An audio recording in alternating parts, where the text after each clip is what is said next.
Aišku, statytojai labai puikiai atlieka savo darbą, bet niuansų yra visada. Ir mūsų objektas ne kažkokia išimtys. Pasižiūrėkim, kaip padaryti atkosai ir, žinokit, labai baisu, nes mes negalim čia nei išglaistyti normaliai, nei išdažyti. Vyriai šitie maišosi, o be to dar kreivai paklijuotas gipskartonas ant sienos. Reikia viską ardyti, nes tai tikrai netitinka mūsų standartams. O taip pat pasižiūrėkite į viršų, mes turim štai čia, daleiskim, 2 comai, o čia iš viso 5 mm, nu 1 comas. Tai vat šitas tarpelis turi būti vienodas ir viršui, ir šonuose. Bet prieš pradedant šitą darbą, aš siūlau pagerinti rezultatą, nes, aišku, mes branginam užsakovo turtą, bet norėtųsi kažkaip dar profesionaliau tai padaryti. Šiandien esu nupirkęs štai tokį kartoną. Pasidarysime gerai, tvarkingai, nes aš manau, kad ir tom gumom irgi ten maišosi, kai mes uždarinėjame mūsų duris, šitas procesas vyksta sunkiau negu įprastai. Tai panaikinsim šitą plėvelę ir padarysim taip, kaip turi būti. O taip pat ir turiu gerą lipnią juostą, kur galima naudoti ne tik viduje, bet ir lauke. Ant saulės ir, ta prasme, po 2 mėnesių mes galėsime atklijuoti laisvai ir klijai neliks mūsų paviršė, o tai labai svarbu. Tai visų pirma susitvarkysim duris.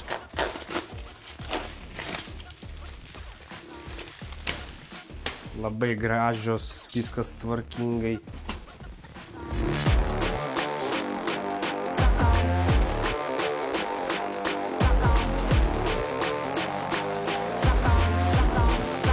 Čia yra kažkas tai užklijuota, čia vėl ta reklama nuo statybininkų, nedarykite taip, nes paskui ne taip paprasta viską tai atsiklijuoti.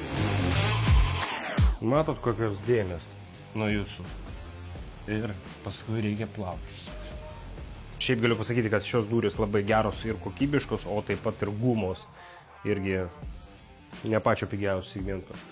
Tai viskas čia gerai.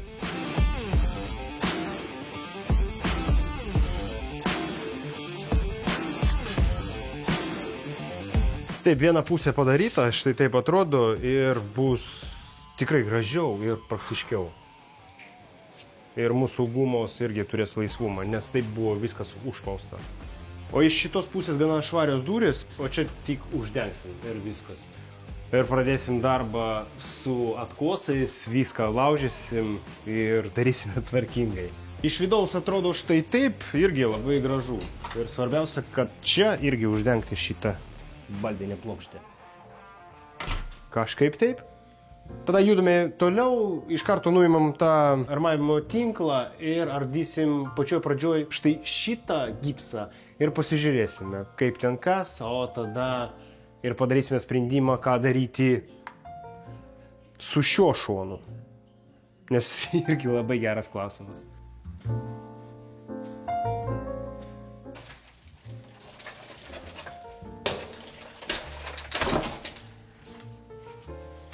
Taip, kad geros durys, pasiimu savo žodžius atgal, nes aš turėjau omeny, kad gana storos ir viduje turbūt yra vata, nes garso pralaidumas, bet pats metalas, pasižiūrėkit, viskas vat juda ir iš viso pačia konstrukcija, nu nežinia, kokiam Rusijai buvo viskas pagaminta.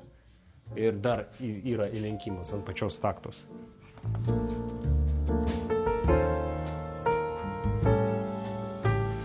Kur montažinės putos? Oi, pasižiūrėkit, sumontuotos duris. Ne, nu nedaug dėmė, ką? Gerai, kad išardėm.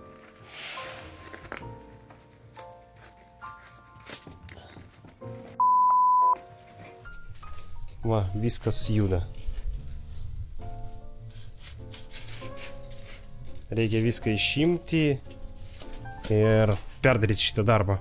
Gerai, kad iš viso pradėjome ardyti atkosus. Šiai dienai štai toksai rezultatas. Mes išardėme pilnai paklijuotą gipskartoną, panaikinome klijus, sumontavome kampukus, vėl užarmavome kampus. Šitoj vietoj užpurškėm montažiniam putom, nes ten iš viso buvo kažkokia tai jurunda, nes paprasčiausiai nieko nesilaiko. Ir buvo padarytas darbas ant dulkių. Galima pavadinti visiems, nes šis darbas buvo atliktas tokio žodžio, dar nieks nesugalvojo, ant kiek viskas.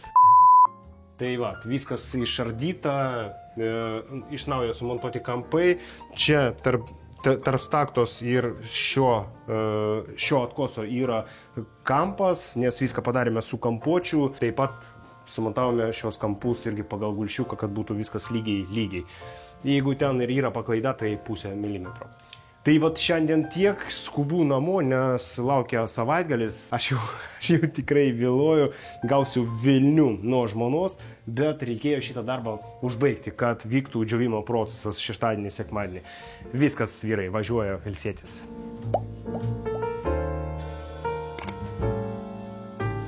Taip, mūsų darbas pajudėjo į priekį, nors ir padaryti sprendimą buvo labai sunku, nes porą dienų bėgė, paprasčiausiai, nežinau, kaip vis dėlto pasielgti. Montuoti, kur yra tas metalas, nes metalas, kaip ir sakiau, kur mes turime durų varčia 5 mm. Mes turėtume čia viršui tik tai 5 mm atstumą. Dėl grožio pasitariau su labai daug žmonių ir mes visi priėjome prie vieno sprendimo, kad geriausia tai būtų, aišku, pats tas vaizdas šių durų, kad visur tarpai būtų vienodi. Kaip jūs matėt, mes išardėm visus atkosus, jau dabar viskas ištinkuota, sumontuoti naujai šitie kampai, jau išglaistyta. Praėjo kažkiek tai laiko ir va dabar mes turim štai tokį rezultatą. Galų gale man būtent dešiniai pusėje patinka rezultatas, nes už tų vyrių mes turim prieimą, galim dėti molinį tinką, o taip pat buvo gana lengva glaistyti. Prieikime arčiau, parodysiu, kaip dabar atrodo, nes dabar po kelių minučių mes pradėsim dėti akrilą. Parodysiu, kaip tai atrodo. O taip pat ir pasidalinsiu, kokius sprendimus vis dėlto mes priėmėme. Taip, mes galim matyti, kad iki pačio vyrio mes turim vieną atstumą, bet grinai, kur pasibaigia mūsų tas metalas, tai 5 mm. Vaizdas bendras štai toksai. O taip pat padarėme visur 90 laipsnių kampą. Matot, visur yra. Grinai čia mes turime visur 90 laipsnių kampą. Pasižiūrėkime ir čia. Viskas lygiai, super lygiai. Galėčiau pasakyti, kad padarėme tobulai, mes savo pagrindinį tikslą pasiekėm, kad būtų atstumai vienodi, nes ir dabar mūsų durys visai kitaip atrodo. Aš galėčiau pasakyti, kad rezultatą pagerinam visų 100%. Kokie tolimesni veiksmai? Mes su jumis toj padengsim akrilu šios vietos ir pasižiūrėsime, ant kiek skirsis iš karto pats skirsis vaizdas. O tada vis dėlto nusprendėme daryti taip, kad mūsų durų varčia baltos spalvos, ant sienų baltas molinis tinkas, tai šitą vietą dažysime baltai. Grinai nuo šio kampo. Gal paliksim kažkokį tai tarpelį, gal 5 mm, aš dar nežinau, kad paprasčiausiai tos gumos nesiremtų ant dažų.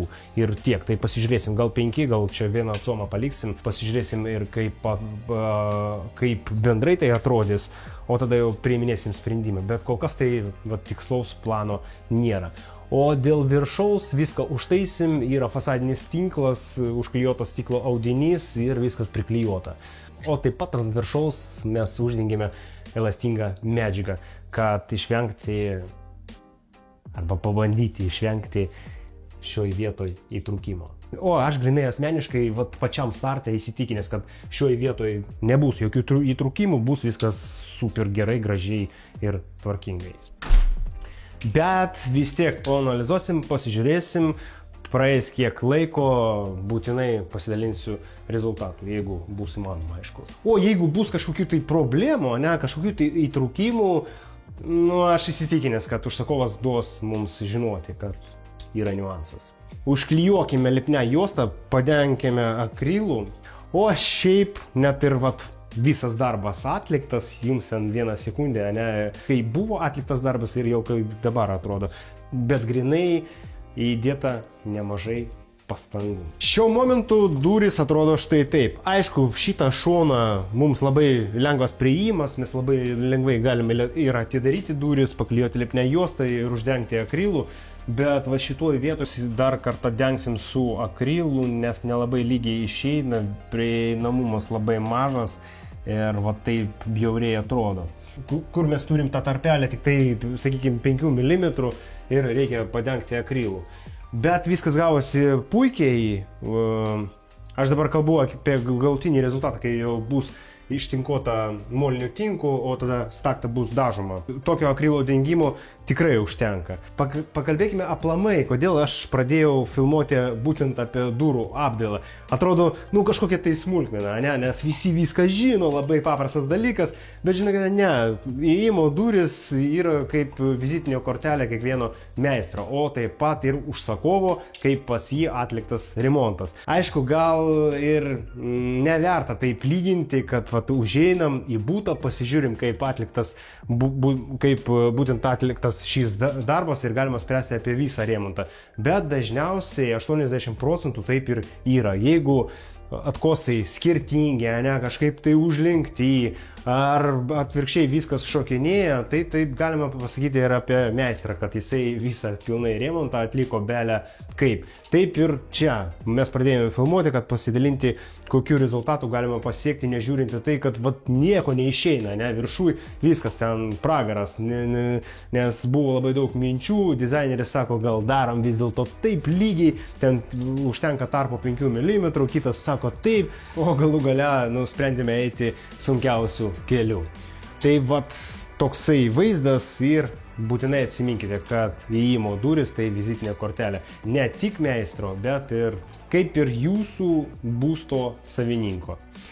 Šiandien toksai rezultatas. Dar kartą pasikartosiu, viskas bus baltai, nes čia mes turim šitą varčią baltą spalvą. O paviršau, pakomentuokite, kaip jūs paliktumėte staktą, nes dabar ruda spalva man irgi labai asmeniškai patinka ir išryškina visą tą reikalą.